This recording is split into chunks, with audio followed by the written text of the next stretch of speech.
कि आज जो सोच अमेरिका के लोग सोच रहे हैं, हम इंडिया के लोग नहीं सोच पा रहे हैं। वो दूर देख रहे थे, उन्होंने बता रहे थे निगरों का आंदोलन, जो ब्लैक एंड व्हाइट का जो आंदोलन चला, उनकी कहानियां सुनाते रहे, चर्चा के विषय में रहा। आज भी इंडिया में हम लोग निगरों से भी गए हुए लोग हैं, उससे भी बदतर लोग हैं। हमारी जिंदगी, हमारी सोच आज भी हमारी अपने बारे में हमें जानकारी तक नहीं है।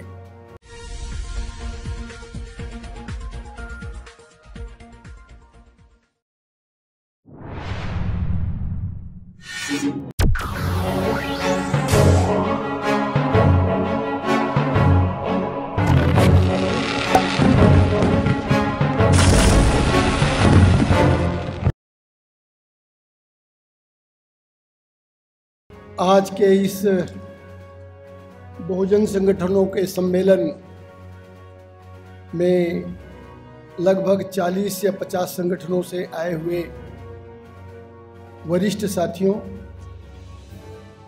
आप सारे लोग बहुत ही सूझबूझ वाले लोग हैं। समाज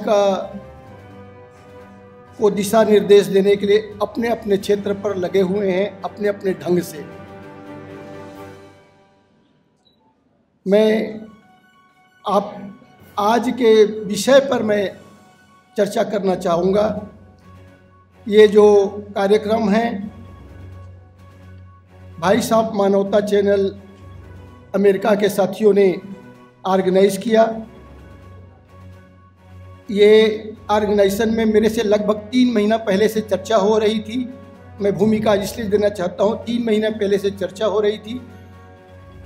उन्होंने, हमारे साथी हैं मेघराज जी और मिस्टर भाटिया हैं और डॉक्टर गिल, इनसे अक्सर लगातार अमेरिका और कनाडा में रहते हैं, इनसे लगातार कॉन्फ्रेंस के जरिए हमारी चर्चा होती रही है। उनका चैनल चलता है, चैनल का। तो उन्होंने कहा कि हम 18 जून को एक प्रोग्राम रखना चाहते हैं। हमारा समाज बिखरा हुआ है,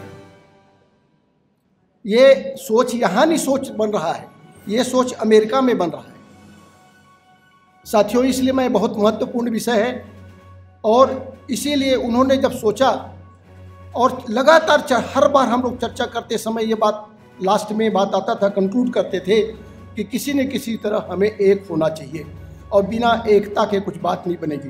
तो उन्होंने 18 जून का डेट तय किया, बोला 18 जून का रख दो। तो फिर मैंने उनसे कहा भाई हमें जगह चाहिए, तो जगह चाहिए। तो फिर मैंने देखा कि भाई यहाँ पर संदीप हैं, बहुत एक्टिव कार्य कर रहे हैं। तो मैंने संदीप का एड्रेस दिया। मैं पहले संदीप से बात किया कि बेटे जी ऐसा ऐसा प्रोग्राम हो रहा है, बाय द वे जो भी है। तो संदीप ने इस बात को स्वीकार कर लिया कि भाई ठीक है पापा, मैं इसको आपको मैंने प्रोग्राम का ऑर्गेनाइज करने का मैं करवा देंगे, और उन्होंने ऑर्गेनाइज लिया। निश्चित रूप से मैं ये कहना चाहता हूँ कि आज जो सोच अमेरिका के लोग सोच रहे हैं, हम इंडिया के लोग नहीं सोच पा रहे हैं। वो दूर देख रहे थे, उन्होंने बता रहे थे निगरों का आंदोलन, जो ब्लैक एंड व्हाइट का जो आंदोलन चला, उनकी कहानियां सुनाते रहे, चर्चा के विषय में रहा। आज भी इंडिया में हम लोग निगरों से भी गए हुए लोग हैं, उससे भी बदतर लोग हैं। हमारी जिंदगी, हमारी सोच आज भी हमारी अपने बारे में हमें जानकारी तक नहीं है। थोड़े से लोग पढ़ लिख गए हैं, मौका मिल गया है, हमारी कलर है, कपड़े का रंग बदल गया है, हमारी पगड़ी की रंग बदल गई है, थोड़ी सी साफ सुथरा हो गया है, पहले वो नहीं था। तो मेरा कहने का मतलब साथियों, आज जो परिस्थितियां हैं इस पे हमें फिर से चर्चा करना जरूरी है। हमारे साथी ओपी गौतम और मौर्य जी ने और बहुत सारे लोगों साथियों ने जो बोल रहे थे, मैं सुन रहा था बड़े बारीकी से।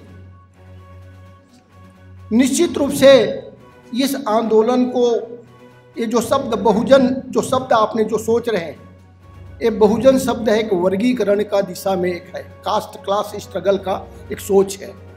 डॉक्टर अंबेडकर ने कास्ट क्लास स्ट्रगल की बात किया। इंडिया में जाति है, जाति को हम रोक नहीं पाएंगे। आज तो जातियां 6000 टुकड़ों में ऑलरेडी हम बटे हुए हैं। जातियों के अलावा जाति भी खड़ी व्यवस्था में है। जाति है वो समानांतर नहीं है। निगरों ब्लैक एंड व्हाइट में समानांतर है, वहां केवल कलर भेद है। यहां तो वर्टिकल ऑर्डर है। वर्टिकल ऑर्डर उसमें भी वर्ण है, सवर्णों के लिए वर्ण है और शूद्रों के लिए जाति है। ब्राह्मण वर्ण है, ब्राह्मण जाति है। वैश्य वर्ण है, वैश्य जाति है। क्षत्रिय वर्ण है, क्षत्रिय जाति है। शूद्र वर्ण है, शूद्र जाति नहीं है। यह जो व्यवस्था है इसके ऊपर हमें गंभीरता से सोच काशीराम जी ने बड़े पैमाने पर इसका एनडीएस थ्योरी डेवलप किया, नीड, डिजायर और स्ट्रेंथ। इसकी ये थ्योरी के ऊपर मैं चर्चा नहीं कर पाऊंगा, ये तो समय का विषय का है। लेकिन साथियों, प्रशिक्षण के दौरान समाज को एक रूपता स्थापित करने का प्रयास किया। सबसे बड़ी काशीराम जी की क्रेडिबिलिटी जाती है कि उन्होंने केडर तैयार किया, प्रशिक्षित कार्यकर्ता तैयार किया ताकि वैचारिक एकरूपता बने। हम 40 संगठन के लोग हैं, 40-50 संगठन के लोग हैं। सब लोग डॉक्टर अंबेडकर, सब लोग फूले, सब लोग साहू जी महाराज, पेरा रामास्वामी नायकर और संत महापुरुष जितने, संत कबीर, संत रविदास, क्या क्या जितने भी आप नाम ले लो, हम इतने लोगों का तस्वीर लगा के बैठते हैं। सभी वही तस्वीर लगा के बैठते हैं। फिर भी हमारी वैचारिक एकरूपता क्यों नहीं है? क्या इनका डॉक्टर अंबेडकर सोने का अंडा देता है? इनका डॉक्टर अंबेडकर वो मुर्गी का अंडा भी नहीं दे पाता। क्या अंतर है? उस डॉक्टर दो डॉक्टर अंबेडकर कैसे हो गए? 40 डॉक्टर अंबेडकर कैसे हो गए? 40 ज्योतिबा फूले कैसे हो गए? 40 साहू कैसे हो गए? 40 संत कबीर कैसे हो गए? ये सोचने का विषय है। इसका मतलब हम अभी भी वैचारिक रूप से हमारा मतांतर है। ये मतांतर के कारण जब तक एकरूपता स्थापित नहीं होगा, आप क्रांति नहीं कर सकते। जितने भी क्रांति हुई है उसमें वैचारिक एकरूपता सबसे बड़ा महत्वपूर्ण होता है। हम मूर्ति को लेकर बैठे हुए हैं, लेकिन मूर्ति की विचारधारा को नहीं जानते। हम भावनाओं में बहते हैं। अभी जय भीम का नारा बड़ा फेमस हो गया। हम उसको भावनाओं में, उसको लोग एक्सप्लॉइट कर रहे हैं। पंजाब में हो गया, दक्षिण दिल्ली में भी देख लिया आपने। केवल नारों को लेकर और तस्वीर को लेकर के हमें भावनाओं में खेल दिया गया। हम समझ नहीं पाते हैं। मैं बोलना नहीं चाहता हूं, मैं क्रिटिसाइज नहीं करना चाहता हूं, लेकिन ये हुआ है। हमारी भावनाओं के साथ खिलवाड़ हो रहा है। इसलिए साथियों, आज वैचारिक एकरूपता की बहुत ज़्यादा जरूरत है।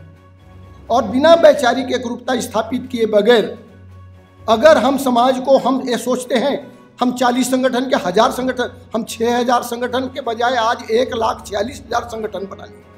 6000 तो जातियां हैं और 1,46,000 संगठन हैं। सोच लो हमारी विचारधारा। हर समाज में सैकड़ों संगठन है, हर समाज में, हर जाति के अंदर में सैकड़ों संगठन है। क्या मतलब है? यही काशीराम जी ने इसी को रोकने का कोशिश किया। ये जो प्रयास है, ये काशीराम जी का स्पेशल प्रयास रहा।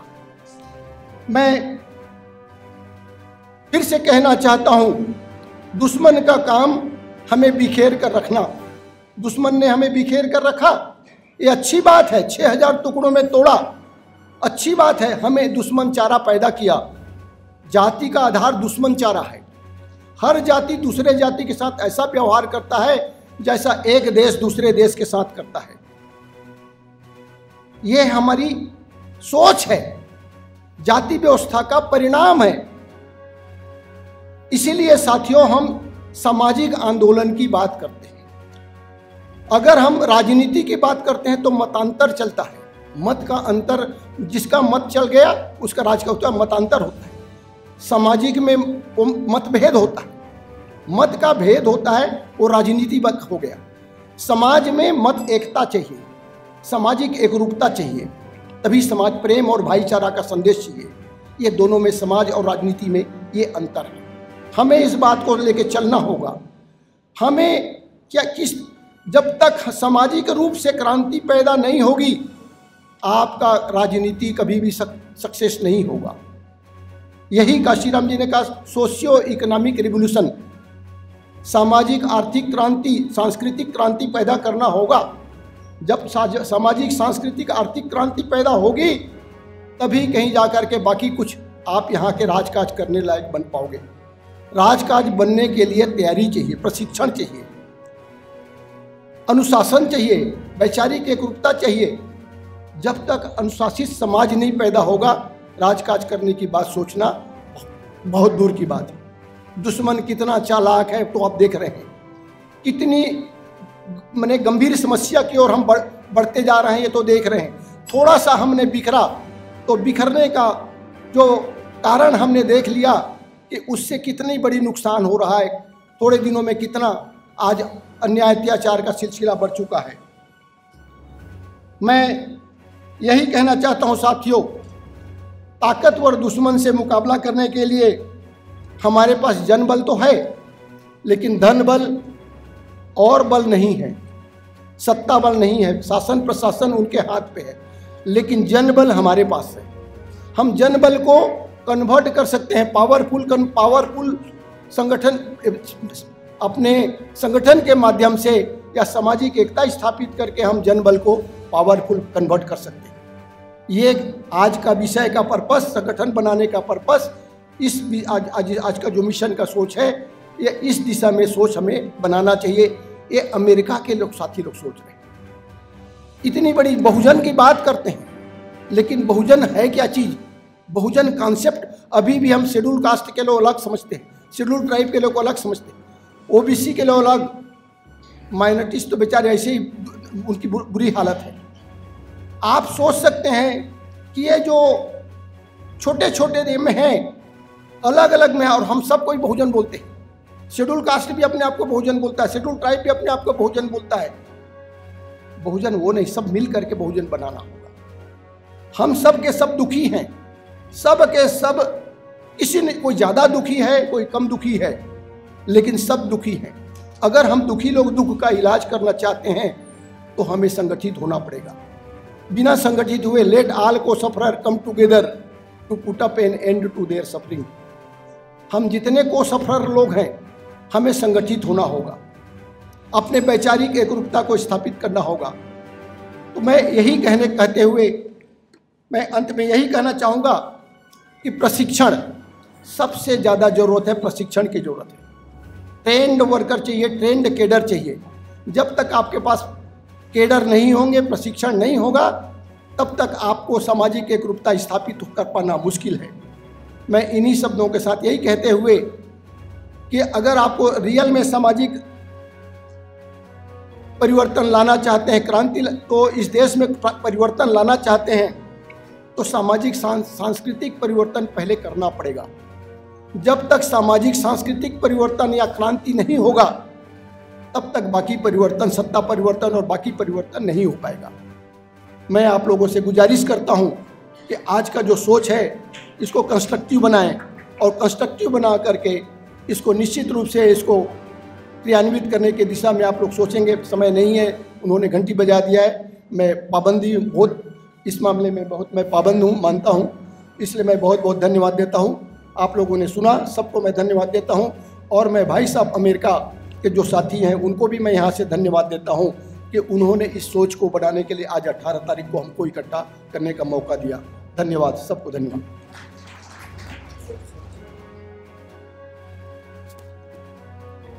धन्यवाद श्री कुंते जी।